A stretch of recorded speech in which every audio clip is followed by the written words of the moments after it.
अनंत T refresh हमी।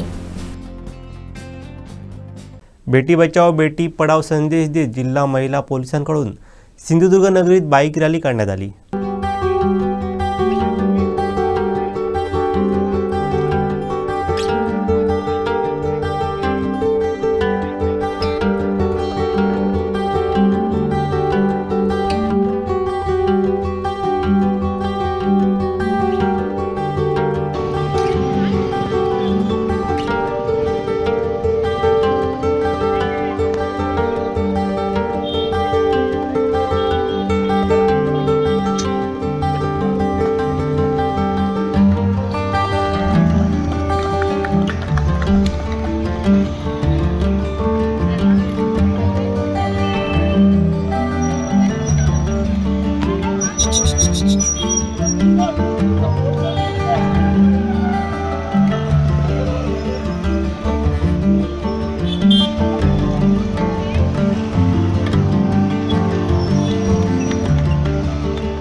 आमचे दिवसभरातले सर्व अपडेट्स, ताज्या घडामोडी आणि थेट लाईव्ह पाहण्यासाठी सबस्क्राइब करा, लाईक करा कोकणचं नंबर 1 महा चॅनल कोकण 7 लाईव्हचं YouTube चॅनल।